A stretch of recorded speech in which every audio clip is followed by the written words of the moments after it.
Hi everyone, I'm back with another video. This is my March reading wrap up.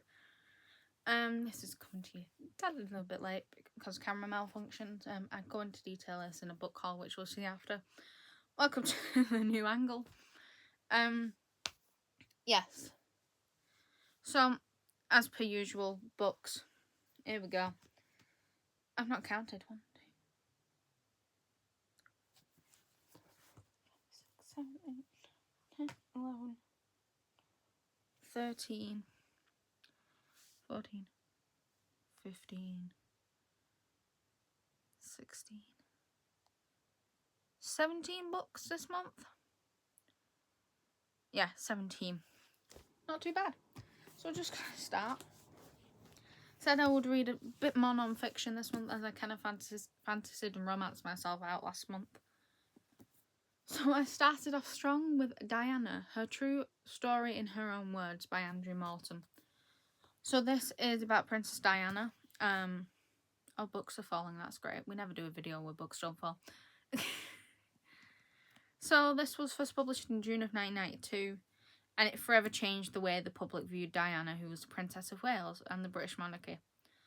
It was greeted with disbelief, ridicule, and it was the best-selling biography has ever since become a unique literary classic. 3 decades on in advance of technology, as previously revealed inaudible sections of secretly taped interviews with the princess. So this is the anniversary edition. I gave this 5 stars. I know people say it's weird to do that with biographies, but I do it. This is written respectfully, it's written truthfully to Diana's words, her experiences, and it just gives a helpful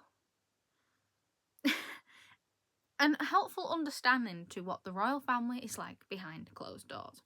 Very similar as I spoke on the Spur, which is Prince Harry's one. It's that kind of vibe. Charles, the king, as he is now, truly did not give a damn. He did not care that she was suffering. He didn't care that she was mentally suffering with the transition from her normal life to the life of being a princess. And to see the actual affair was there from the beginning. It was right, and he was doing it right in front of her eyes. And she knew. She knew and couldn't tell anyone. She had so much love for the people. Wanted to help anyone as possible. It captures her charity work perfectly. The work she did with AIDS foundations and things like that captures her perfectly. She knew she wasn't going to be queen. She knew it. And the woman we have standing in her place, there's so many words I could say about that woman, and I simply won't. Because I know some people get very tetchy on the internet if you say anything bad about the royal family. Especially when you're British. Anyway, I've seen The Crown. I know what it's like.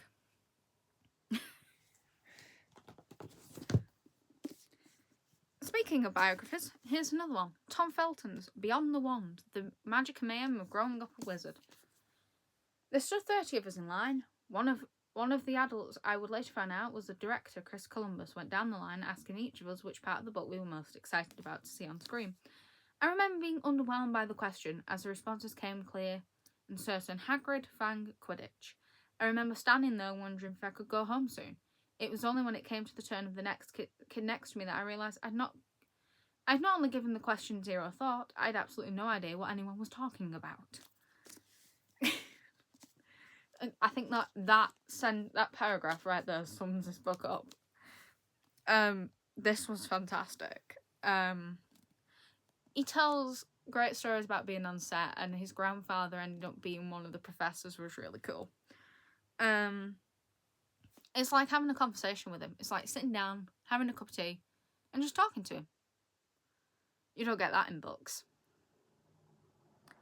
It's just nice to get to know him and his family a little more, find out where his passions come from, his hobbies, and how the actual chaperoning thing works, because you don't get to know about that. That's a really interesting aspect of film. Chaperoning. Who knew? And it's a great story about life on and off a film set and finding yourself after addiction. Amazing. Then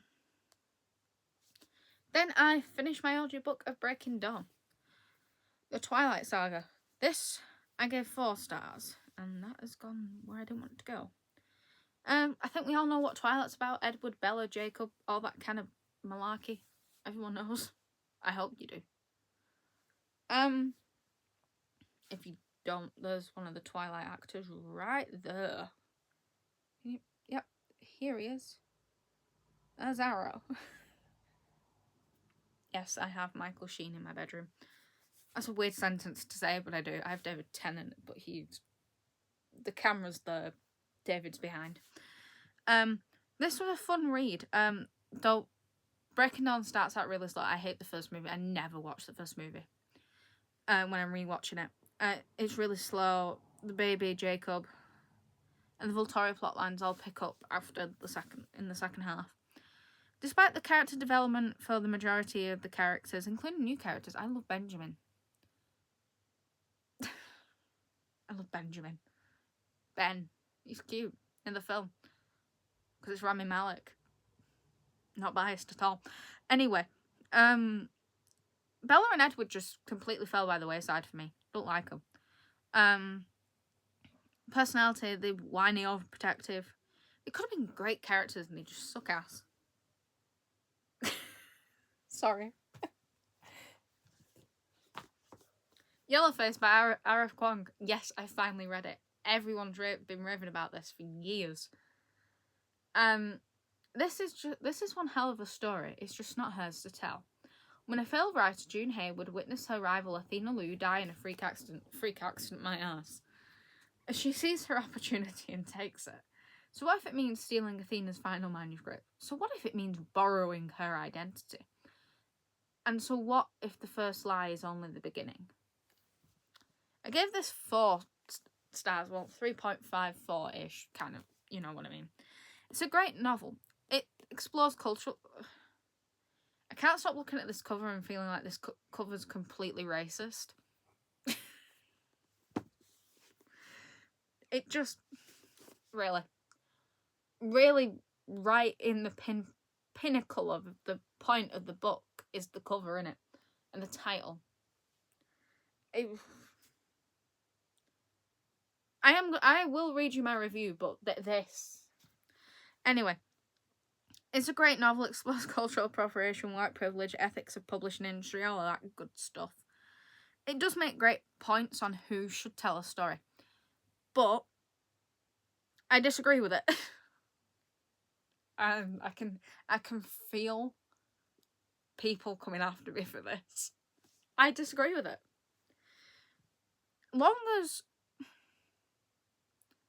I disagree with some of the points of surrounding storytelling. Like, no one owns the story. No one owns his history. No one owns it. People, no matter what, who they are, what race they are, I'm gonna get. I can feel the hatred already for this. Should be able to tell whatever stories they like. Especially surrounding the history ones, like in this one. This could have been told better. In my opinion. Long as they do the full research on it, into the cultures they're writing about, like, you know, most historians do. I mean, come on, like, Alice Roberts, is that her name? She has the crypt, she has Buried. They're about skeletons of multiple different cultures. You're not telling me she's a white woman. She goes to ancient Rome, ancient Egypt. She writes about those things. But are you going to tell me because she's not Egyptian, because she's not Italian or Roman, she cannot write about them? She can, because she's a historian. She does research. Of course she can. wow, that was a great example. Are you going to tell me that I can't do that? Technically, I'm a historian. I have history qualifications in ancient Egypt. Are you going to tell me I can't write about ancient Egypt because I'm not Egyptian? Point. Anyway, back to the book. Sorry. Tangents. Gee whiz. Quine criticises the publishing industry very well. The story is like a scandal unfolding in the news. But she wrote in a way which completely undermines the reader's intelligence as well. It's like we can't think and judge it for ourselves. She has to tell us we have to think this is wrong. But I don't know. It's one of them where I don't fully agree with this book. So, I'm going to leave that one there. Anyway, back to something I really love. Queen Unseen by Peter Hintz, or Ratty. Ratty as he's known. My life with the greatest rock band of the 20th century. That I do agree with. I love this. This is a 5-star. I mean, there's not much I could go on forever. I really could. I could talk about Queen for hours. Genuinely. Hours. I mean, he was with Freddie when he composed a crazy little thing called Love in the Bathtub in 10 minutes. See, we're going to go on a fun side tangent now. We've gone on a ranty side tangent. We're going to go on a fun one now. He was responsible for making sure all the stage performances went without hitch, and was also witness to the famed tantrums Freddie would have, especially the one where he started destroying everything. He was also party to the sex, drugs, and rock and roll, which is part of life on the road with a band like this.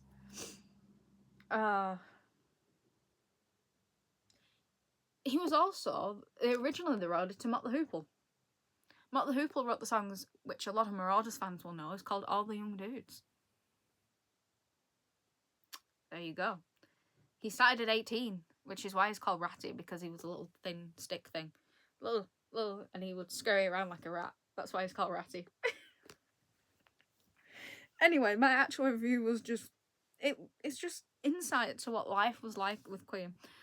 They are my favourite band. I am obsessed with Queen, and I've jumped back into that full-fledged hyperfixation that I had in my teens. I've gone right back into it. It just was a fully behind-the-scene look on how the band worked on stage and things like that, and oh yeah, I will reread this till the pages fall out. I might do a reread later in the year. And I've got over 1,000 books, so it's like I will reread this later in the year. I just felt like I got to know them more. He wasn't just Freddie's personal assistant. He was also Deaky's personal assistant, which I love. I love that fact. I have more Queen books actually I could read, so I am sorted for Queen this year. Anyway, Phantom by H.D. Carlton. I've finished the Cat and Mouse series now, so that's good. I gave this one 4 stars. This is historical mafia.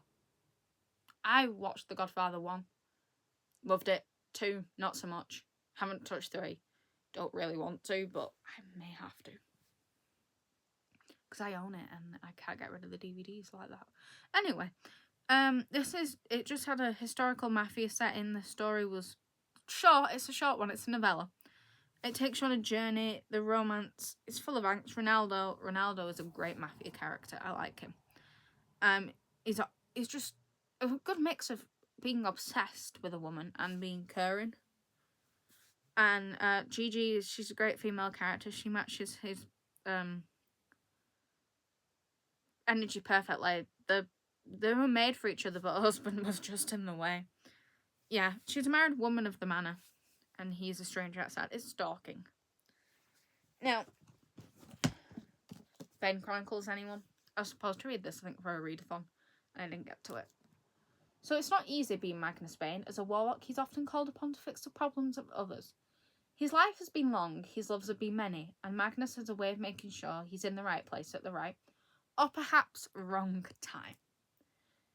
The French Revolution, Prohibition, the first great battle between Valentine and the New York Institute. Magnus was there. This is 5 stars. Of course it is. I love Magnus Bane. This looks like Godfrey Gale. That's kind of sad. It really does. I like Godfrey Gale. He's a great Magnus. I love both of them though. You can see that picture in that small frame up there. That's Magnus and Alec with angel wings.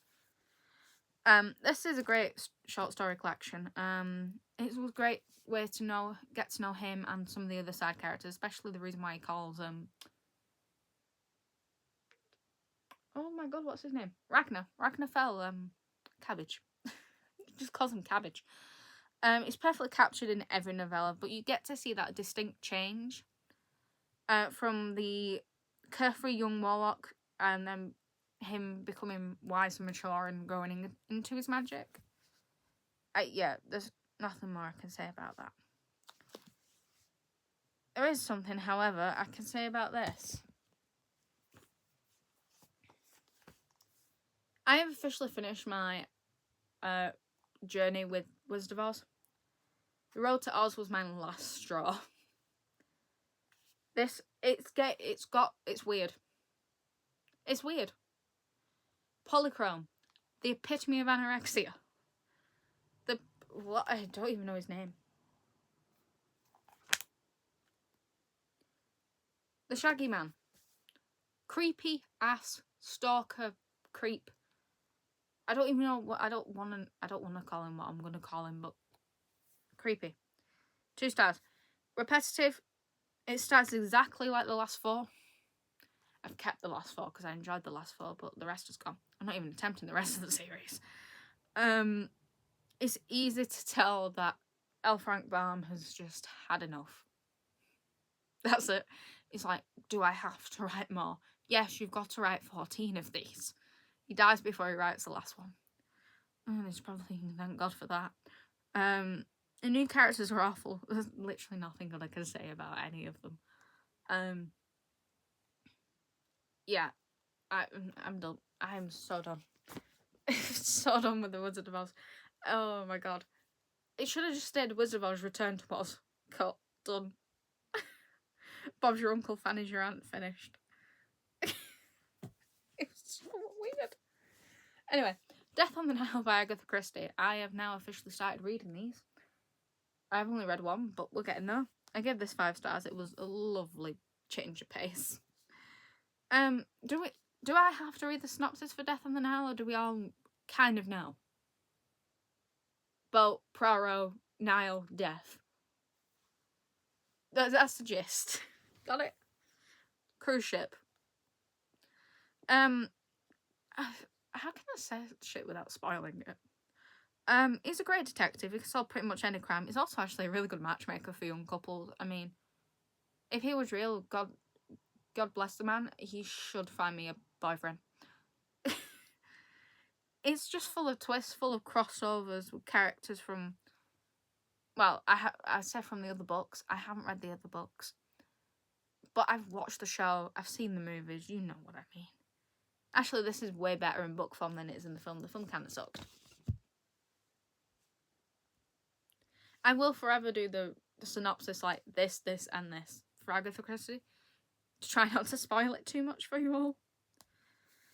The short second life of Bree Tanner, the most pointless Twilight book in the world. I just gave it 3 stars because it's okay, but it's pointless. It just lacks substance, plot, character development. It just should have been a chapter in Eclipse. Skull of Doom. Finally, I read this. I got this last year at Wigan Comic Con. She signed it for me, actually. Sarah Harrison. I don't think she actually knows I have YouTube. She'll find out through Instagram later. But look at that. She signed it for me. I will tag her so she knows I've read it. This is a 5 star. It's actually middle grade, but I really enjoyed this middle grade. It's full of magic, full of whimsy, full of experience. Eddie. That's Eddie, I think. I'm going to go with that's Eddie. She's a great character, developed perfectly over the entire story. I really want more of these. I kind of want this to be at least a duology. She's got a great sense of humour. The school's cool. I love the school. It reminds me of Wednesday. That's what it reminds me of. It's like a middle grade version of Wednesday. If you like that kind of thing, you'll like this. The lessons seemed really cool as well. Now this is jumping at a real weird chord, isn't it? A Storm of Sword and Steel by A Storm of Sword, Steel and Snow by George R.R. Martin. So this is the Game of Thrones books. They are big. So I gave this one 4 stars. George R.R. Martin really knows how to craft like a big fantasy world on an epic scale. Characters are well developed from chapter to chapter. Locations are expansive. There's a fantastic world building. The stories aren't easy to predict. I mean, every character's in some form of danger, and you just don't know who's going to die next. I know who's dying in the next book, though. Excuse me. Joffrey's going. I can tell you that because it's been years. And if one beefy book wasn't enough, I finally read Dune. Yeah. What I mean, this is about spice on a planet and a desert island that's inhospitable. Yeah, this one's 4 stars as well. I mean, the setting is extremely futuristic. So much thought has been put into it. Frank Herbert really thought this through. This is the 50th anniversary edition, by the way. It's realistic in how it works, but it's the workings of the medieval feudal system. If any of you did that in school. I don't know whether any of you actually did. It's very well thought out, full of war, betrayal, characters are very strong, well developed. Even the minor ones, really. Paul, Jess, there's so much politics as well. A lot of people say this is how 9/11 started. I'll let you be the judge of that if you ever pick it up. Then I read The House of Hidden Meanings. The next 3 I can't give you a review. But I can tell you a little bit. By RuPaul. It's just his biography. It's amazing though. This was 5 stars. It's full of heart. It told a great tale of self-discovery. I actually learnt so much about LGBT history as well in this. It's incredible. There's a mix of topics from serious to light-hearted. The way he describes gender identity. The way he said like he felt powerful, more powerful wearing a dress than wearing pants, was an interesting kind of thought process. It was amazing. He's got a captivating writing style and a great way of telling the story. Now these 3 are for a different video, but I will show you them. To Kill a Mockingbird by Harper Lee. I gave this one 4 stars. These are for a celebrity video, in case you're all curious. Thursday Murder Club by Richard Osman. I gave this one 5 stars. I love the film. If you're not really into books, but like crime and old people, the film's on Netflix. And then 6 Conversations We're Afraid to Have by Debbie Francis White. I gave this 1 star. You will find out in that video, when that video gets made, why I don't like that book. And it'll be a long ass rant. Bit like the yellow first one. But yes, those are the books that I have read in March. That's a lot of books and a lot of in-depth reviews. I am sorry for how long this video has gone on. Yes. God, what is my hair doing? It's so long now. It's grown out from the shaggy mullein to whatever this is. So I hope you enjoyed this video and stay tuned for more. Bye.